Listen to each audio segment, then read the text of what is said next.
Hoy voy a hablar de la expresión más difícil de explicar: el amor de Dios. ¿Cómo yo puedo explicar cuánto Dios me ama? ¿Cómo?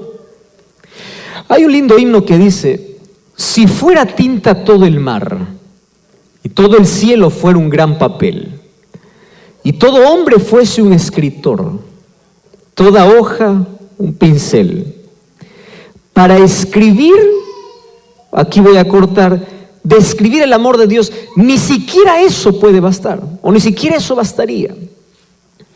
Imposible. Y existen algunas palabras que me encantan cuando queremos definir el amor de Dios. Por ejemplo, ¿qué es el amor de Dios? Y ahí en el diccionario encontramos una palabra que poco se usa, pero es gloriosa, es deslumbrante. Cuando no sabemos qué decir, la mencionamos. Y nosotros decimos así: el amor de Dios es inefable. ¿Quién puede describir lo inefable? Inefable significa algo que no se puede describir. Inefable, suena suave, suena lindo para aquellas cosas que no puedes describir. Su amor es inefable. Otra de las expresiones que aparece para poder describir el amor de Dios es que el amor de Dios es inmedible. Los seres humanos medimos amor porque somos egoístas, ¿o no es así? Yo te amo mientras tú me ames. ¿Crees que no es así? Te hago un ejemplo. Un joven está queriendo conquistar a una señorita. Él expresa su amor. ¿Cómo lo expresa? Chocolates, mensaje de texto, WhatsApp, imágenes, videos, serenatas. Yo no sé si todavía continúa haciéndose eso, porque cada vez está más moderno y cada vez es más digital, ¿verdad? Ya no necesitas charros para una serenata, ahora una serenata virtual. Yo no sé si es lo mismo, pero por ahí va. Antes habían diversos modos de poder expresar el amor. Empiezan, ¿verdad? Los regalos, corazones, peluches. Bueno, ustedes saben todo el asunto.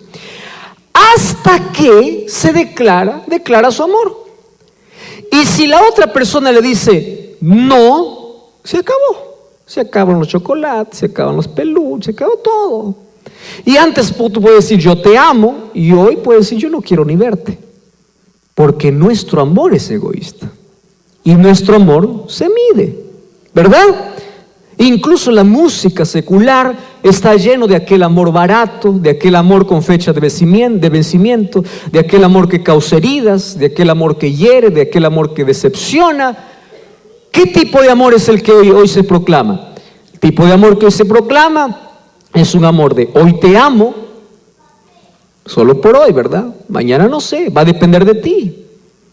Haces algo, te odio. Tú viste que las canciones hoy dicen te amo, mañana dicen te odio. Y hoy hemos aprendido a usar todo descartable, incluso hacer hasta de nuestro amor algo descartable, hasta del matrimonio algo descartable.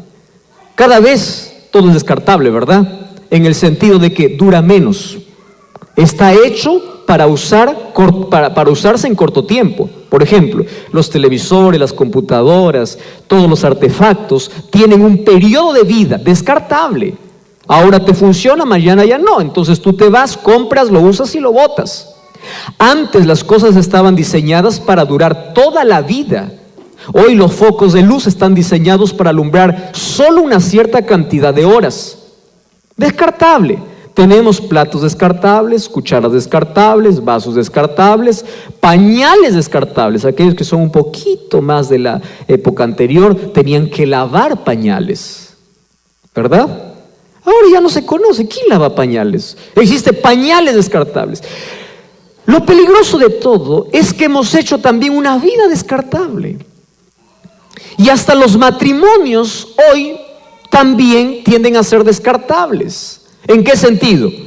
Yo te tomo, te uso, no me gustas, te boto. Descartable.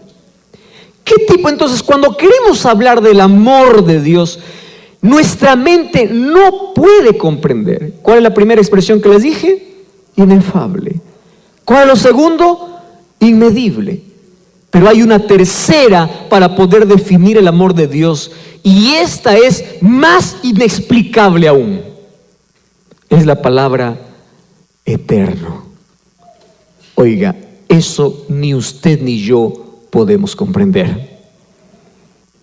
¿Qué es eterno? Tenemos varios conceptos. Lo que no acaba, lo que no tiene principio, lo que no tiene fin. Y hay algunos que no les llama la atención la palabra eternidad, porque nunca empezaron a pensar en qué es eterno, porque esa es una de las palabras que no se encuentran en nuestro vocabulario. ¿Qué es eterno? Si estamos acostumbrados en un mundo que todo comienza y todo acaba y cada vez más rápido. ¿Qué es eterno? No, nuestra mente no alcanza. Eterno lo que no tiene fin. No, no es solamente eso. Eterno es aquello que no tiene comienzo y no tiene fin. ¿Cómo yo lo entiendo? Yo no lo comprendo. ¿Saben que la palabra eternidad es algo que jamás podremos encontrar una explicación, porque nuestra mente es tan pequeña para entender lo eterno? Los seres humanos contamos, imagínate los seres humanos, contamos los años. ¿Cuántos años tienes? Tengo 30 años. Estás contando años.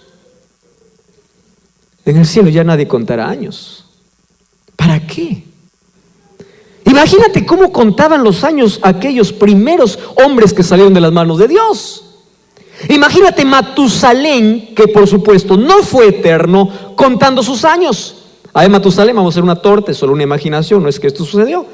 Y vas a pagar hoy 969 velas, si nosotros para pagar 10 velas se nos acabe el aire.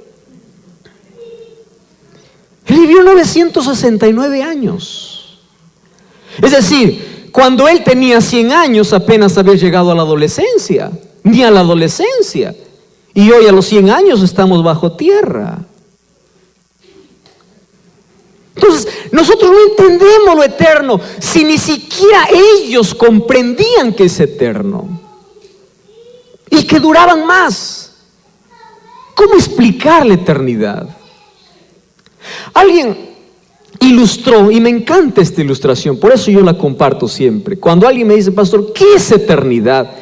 Yo les digo, miren, para poder más o menos tener una idea pálida de lo que es eterno, yo les voy a explicar así. Vamos a imaginar que un día un pajarito se propone vaciar el océano Atlántico allá en su montaña. Solo es imaginación. Entonces el pajarito mira el océano Atlántico y dice, yo voy a vaciar todo el océano aquí en mi montaña. Entonces un día se propone y viene al océano, y allí en el océano lleva una gota del océano a su montaña, y así va a venir cada 100 años a llevar una gota del océano. Ojo, cada 100 años una gota del océano. Yo te pregunto, ¿en cuántos millones de años terminará de vaciar el océano? Bueno, todavía no imagines. Cuando el pajarito termine de vaciar todo el océano, apenas habrá pasado un segundo en la eternidad. ¿Comprendes eternidad? No. ¿Qué cosa es el amor de Dios? Eterno. Inefable, inmedible, eterno. Es por eso que cuando Cristo mismo trata de explicar a Nicodemo el amor de Dios, ni siquiera Jesús pudo encontrar una palabra que la mente humana pueda comprender el amor. Por eso le dice a Nicodemo, porque de tal manera, ¿qué es de tal manera? No puedo explicarte, tú no me vas a comprender. Porque de tal manera amó Dios al mundo, ¿De qué manera? De tal. ¿Cómo que de tal? Que no entiendes. Por más que busque ilustraciones, palabras, basee los diccionarios, componga las canciones, los poemas, el cielo se una con el mar para poder escribir el amor de Dios, no comprendes, porque de tal manera amó Dios al mundo. ¿Saben qué cosa es aquí lo que me impacta de este texto? Ustedes saben que cada expresión de Juan 3:16 es para poder hablar horas y horas. De tal manera, un amor que no conoce tiempo, no conoce límites, un amor que es incondicional, es ese amor tan puro que nosotros confundimos el amor de Dios como el amor humano. Hay personas que dicen: pastor, yo ya estoy tan hundido en el pecado, pastor, Dios no me ama. ¿Quién te dijo que Dios no te ama? Tú estás pensando que Dios te ama como las personas te aman, y no es así. Dios te ama a pesar de lo que hagas. Por eso es que su amor no se entiende. Tú podrás rebelarte, maldecir contra Dios, quemar la Biblia. Tú podrás negar su existencia. Tú podrás hacer lo que quieras, pero aún así Dios te seguirá amando. Un amor que no conoce conceptos. De tal manera. Y otra cosa que me impresiona es el mundo. Oiga, esto es lo que más puede hoy tocar nuestro corazón. ¿Qué cosa Dios ama? El mundo. No dice Dios ama a los que creen en Él. No dice Dios ama a los buenos. No dice Dios ama a aquellos que van a una iglesia. No. Dice mundo. Usted ya vio cómo está el mundo. ¿Cómo está el mundo? Lleno de homicidas, violentos, criminales. ¿Cómo está el mundo? Lleno de prostíbulos, inmoralidad. Y Dios ama a ese mundo a pesar de inmoral, violento, criminal, porque en este mundo está alguien a quien Él quiere salvar. Ahora mira, cuando dice que Dios ama al mundo, ¿Dios puede amar al mayor asesino de este mundo? ¿Sí o no? Sí. Eso tú no lo puedes entender. ¿Cómo Dios puede amar a aquel que hizo tantas cosas miserables en la vida, que hirió tanta gente, que quitó la vida de personas? ¿Cómo Dios puede amar? Es que eso tú no entiendes, pero Dios lo ama. Ya escuchaste de la oveja negra de la familia. En toda familia siempre una oveja negra, ¿verdad? Puede ser que esté hablando aquí para esa. Te ama, porque para Dios tú no eres la oveja negra. Para Dios tú eres su hijo, eres su creación. Dios te ama a pesar de el hecho de que estés en este mundo. Tú ya eres objeto del amor de Dios. Ahora, Dios ama al mundo, pero salva ¿a quién? Aquel que cree. Wow, aquí cambia el asunto, ¿verdad? ¿A quién Dios ama? Al mundo. Pero ¿a quién salva? A quien cree. ¿Cuál es la tercera lección que aquí me presenta Juan 3:16? Que la salvación es un asunto de decisión. Dios no creó seres humanos programados para obedecer. Dios creó seres humanos diseñados para amar. No fuiste programado. ¿Cómo Dios probaría a todo el universo que el ser humano tiene libertad? ¿Cómo Dios lo probaría? Colocándole una pequeña prueba. Porque es en la prueba donde uno elige qué quiere. ¿O no es así? Por supuesto. Y Dios no le colocó una prueba difícil. ¿Ustedes se dieron cuenta la prueba de lealtad que Dios le dio a Adán y Eva? ¿Por qué Dios colocó el árbol ahí en el centro del jardín? ¿Porque Él quería que ellos cayesen? No. Dios lo colocó porque era la única manera como sus criaturas podían elegir libremente. Era la prueba ante el universo que los seres humanos fuimos creados libres para elegir. ¿Cuál era la prueba? Mira, de todo árbol podrás comer. Ojo, ¿qué cosa dice? Todo. Menos uno. ¿Eso es difícil? No. ¿Sabes qué cosa hubiese sido difícil? Solo de un árbol podrán comer y de todos no. Oiga, eso sí es difícil. ¿No les parece? ¿Cuántas frutas tenía? ¿Cuántas cosas tenía en el jardín Adán y Eva? Tenía todo y todo a su disposición. Solo uno. Era la prueba de lealtad. Uno. No te acerques.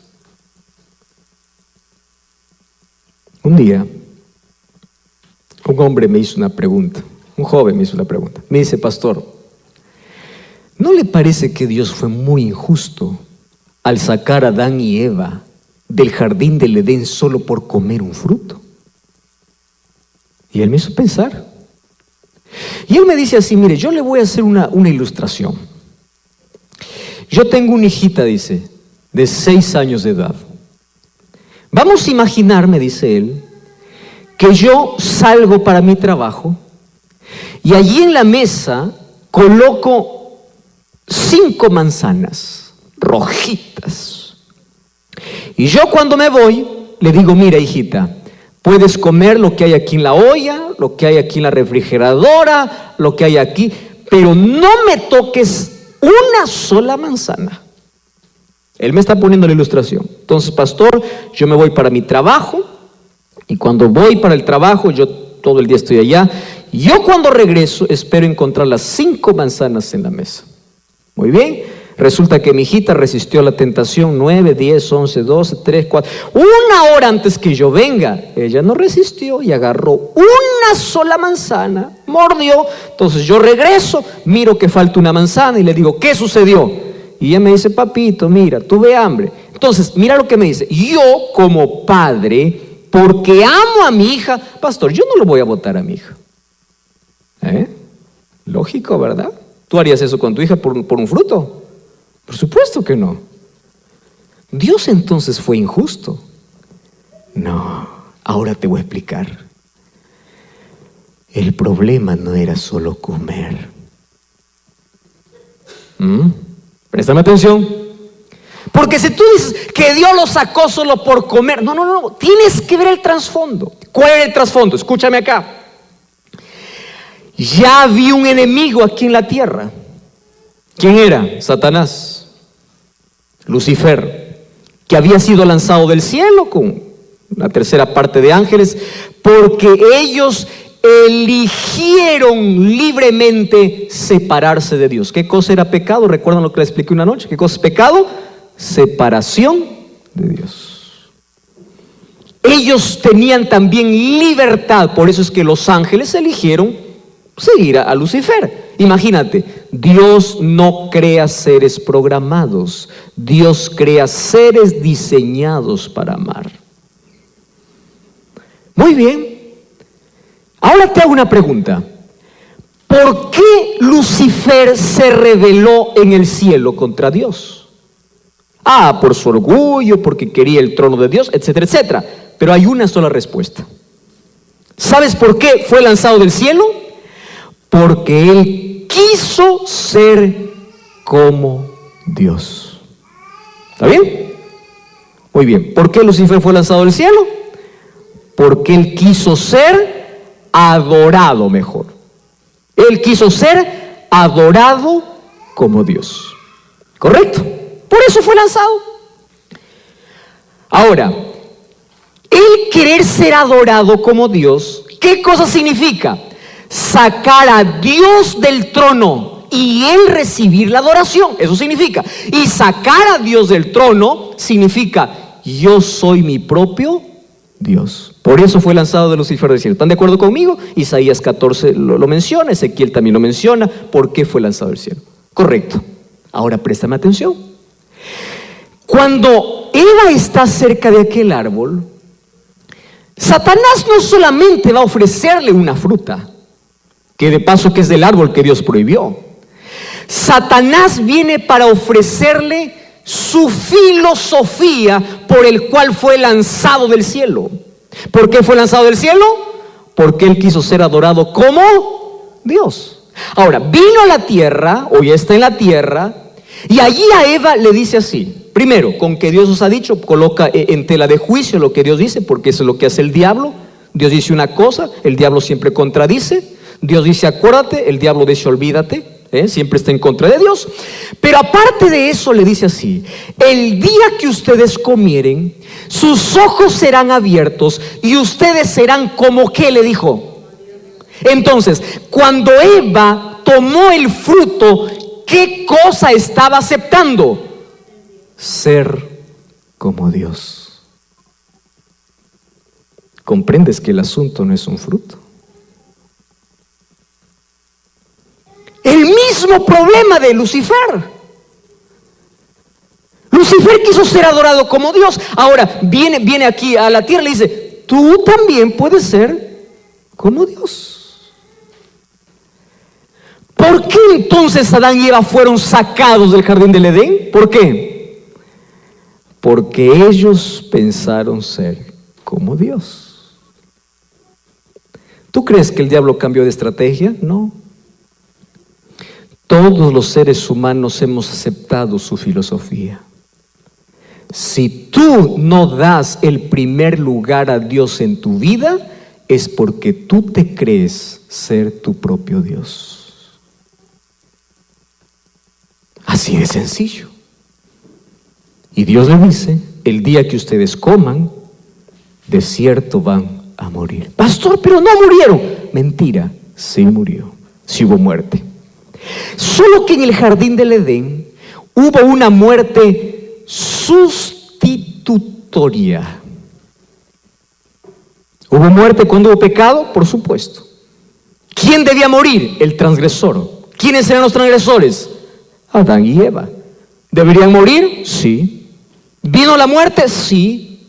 Pero en ese mismo día que pecaron, también hubo muerte. Solo que hubo una muerte sustitutoria. Porque cuando ellos se escondieron y se vistieron de hojas de higuera, y Dios los llamó, y ellos estaban vestidos de hojas de higuera, Dios los vistió ahora de pieles de cordero. ¿Sabes qué significa eso? Que por primera vez ellos vieron morir a alguien en su lugar. ¿Quién era? Un cordero. Inocente. ¿Quién debía morir? Ellos. ¿Quién murió? Un cordero. Imagínate el dolor de la primera muerte. Cristo mismo sacrificando el primer cordero, diciendo: esta es la consecuencia del pecado, la muerte, solo que ustedes merecen morir. Y yo sabía que en algún momento ustedes iban a fallar. Por eso es que en la eternidad, antes de que en el cielo o antes de que en la tierra se diga haya luz, Dios dijo haya cruz. Porque si Adán y Eva pecaron, Él ya tenía un plan para poder salvarlos. Y era la cruz de Cristo. ¿Qué cosa es la cruz de Cristo? Muerte sustitutoria. Tú deberías estar allí, mas Él tomó tu lugar. Cordero. Y nosotros vemos que a partir de Génesis 4 o Génesis 3 aparece la muerte de corderos. Abel ofreció como ofrenda, ¿qué cosa? Cordero. Porque ese cordero que murió en lugar de Adán y Eva, ¿a quién representaba? A Jesús. Por eso Juan 1:29, cuando Juan mira a Jesús, ¿qué cosa dice? He aquí el Cordero de Dios que quita el pecado del mundo. Aparece la historia de Abraham. Un día Dios le dice a Abraham, sacrifícame a tu hijo, si realmente me amas. Y allí él llevó para Isaac, allí al monte Moria. Y cuando estaba por sacrificar a su hijo en fe, en obediencia a Dios, él estaba levantando el cuchillo. Dios le detuvo y le dice, ya sé que me amas, ya sé que quieres hacer sacrificio, pero tu hijo no morirá, porque detrás, ¿qué cosa hay? Un cordero. ¿Quién tenía que morir? Isaac. ¿Quién murió en su lugar?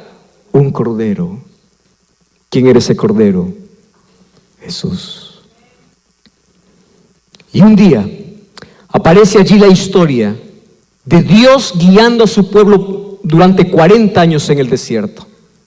Y durante todos esos años, según Éxodo capítulo 25, le dice, hagan un santuario. ¿Para qué? Porque allí va a estar la presencia de Dios. ¿Y qué se hacía en el santuario? Sacrificios. ¿Qué cosas se sacrificaba? Todos los días. ¿Qué cosa sacrificaba? Corderos. Si yo pecaba, quiero que entienda la escena, tomaba el mejor cordero del corral, y entraba hasta el atrio, que era el lugar antes de poder ingresar al santuario, que tenía 2 compartimentos, lugar santo y lugar santísimo. El sacerdote me esperaba allí en el altar de sacrificio, se lavaba las manos, me colocaba alguna ropa, porque yo lo iba a ensuciar. Y antes de que yo pueda matar al cordero, a ese corderito inocente, ¿sabes qué cosa hacía las personas?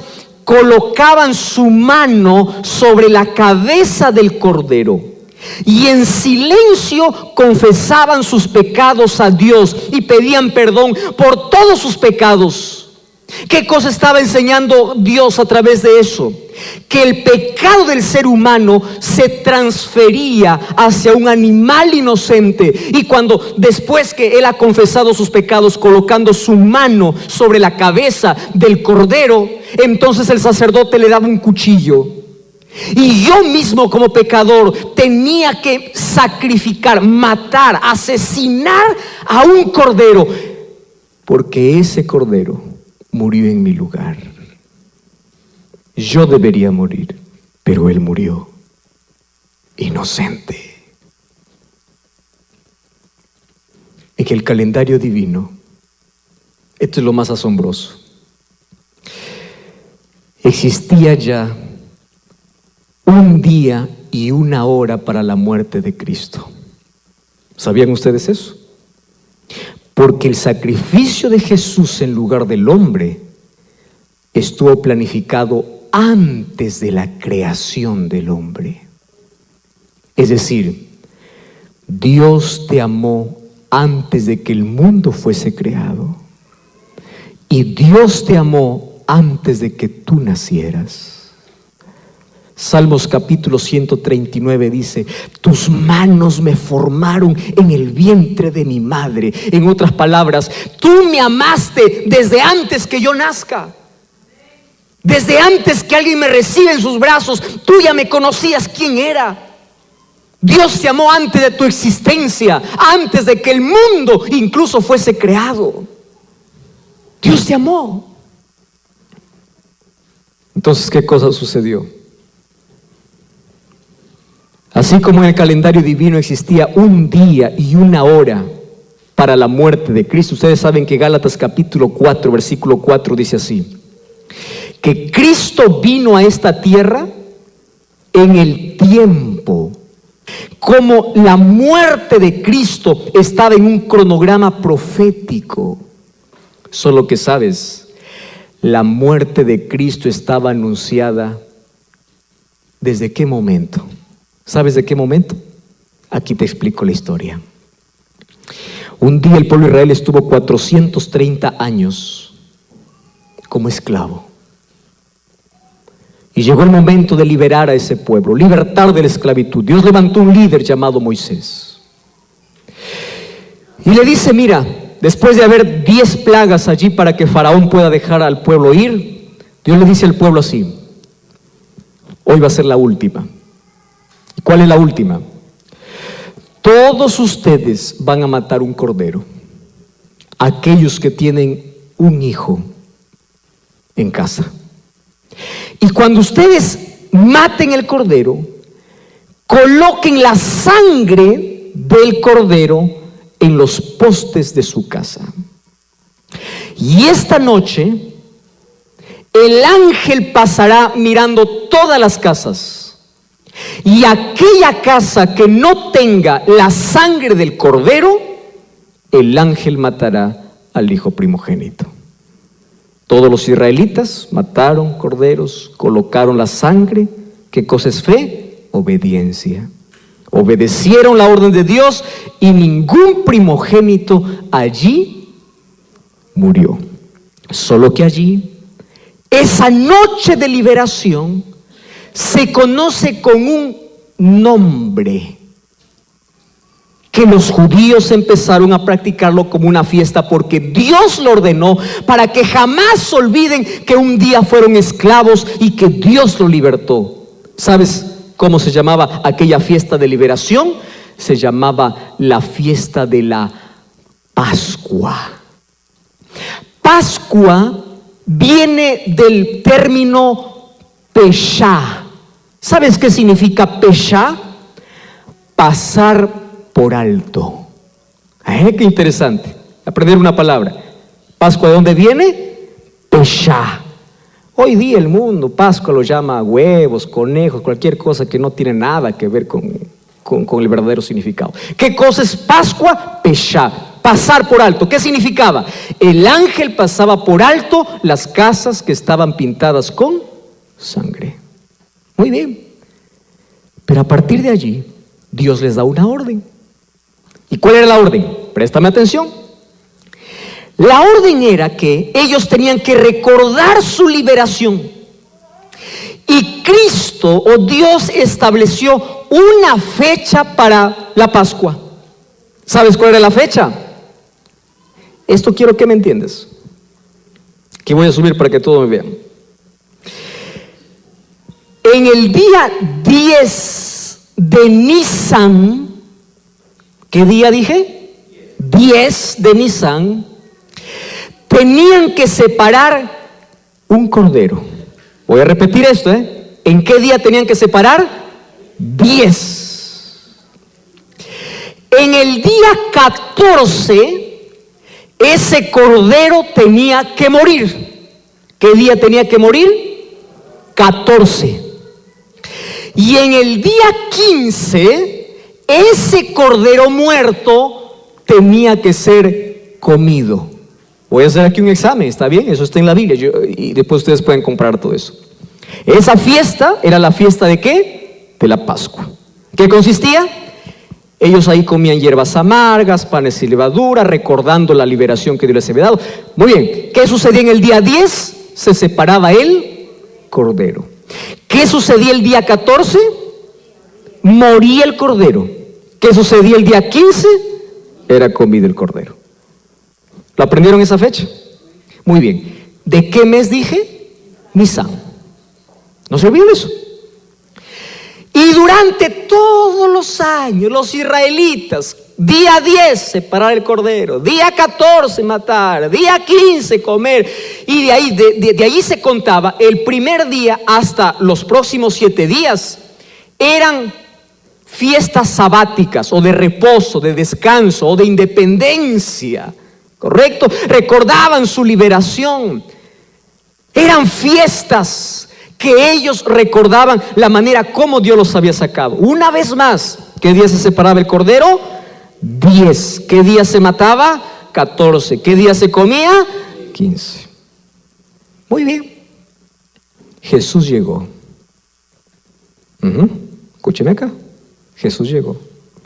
Estuvo 3 años y medio aquí. Llamó a sus discípulos, hizo milagros, anunció el reino de los cielos. Y la Biblia dice: llegó el tiempo. A mí me encanta esa expresión. Y Jesús no subía a Jerusalén, dice, porque su tiempo no había llegado. Pero un día Él dijo, vamos para Jerusalén, porque sabía que su tiempo llegó. Shh, aquí atención. Jesús entonces entra a Jerusalén montado en un burrito. Y en ese día, que se conoce hoy como Domingo de Ramos, multitudes quieren coronarle como rey, colocan sus mantos, colocan allí hojas de palmera y dice, Hosana, Hosana, bendito el que viene en el nombre de Dios, Hosana al Hijo de David. Jesús pasa allí para Jerusalén y después, porque Él huye, porque lo quieren coronar como rey, llora por Jerusalén. ¿Qué día fue? Domingo. ¿Ustedes sabían qué fecha Jesús entró para Jerusalén? Entró un 10 de Nisan. ¿Qué cosa se hacía el día 10? Se separaba, ¿qué cosa? El cordero. ¿Qué día Jesús entró a Jerusalén? Un día 10.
De Nisan.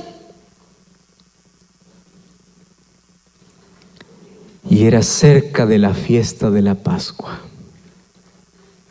Es decir, Jesús entró a Jerusalén llamando la atención de todo el pueblo diciendo, yo ya fui separado para morir. Pero nadie se dio cuenta. ¿Qué día murió Jesús? ¿Qué día murió Jesús? Un viernes, ¿verdad? ¿A qué hora murió Jesús? ¿Ustedes saben a qué hora se sacrificaba el cordero? 3 de la tarde. 3 de la tarde. El día 10 fue separado. Y el día en que el cordero tenía que morir, ese día, siendo las 2:59 de la tarde, el sacerdote estaba en el templo, listo para poder sacrificar el cordero. Y cuando el reloj dio las 3 en punto de la tarde, Jesús exclamó, Padre, en tus manos encomiendo mi espíritu. El velo del templo se rasgó en 2. La tierra tembló. Cristo murió como el verdadero cordero sacrificado desde el jardín del Edén. Mas Jesús murió un 14 de Nisan del año 31 a las 3 de la tarde, que para nosotros en nuestro calendario sería un 26 o un 27 de abril a las 3 de la tarde del año 31.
día exacto, a la hora exacta, porque Él es el Cordero de Dios que quita el pecado del mundo. Y porque de tal manera amó Dios al mundo. Queridos, si Cristo murió de la peor manera como un ser humano puede morir. Tú sabes que una de las peores maneras de causar sufrimiento al ser humano era una muerte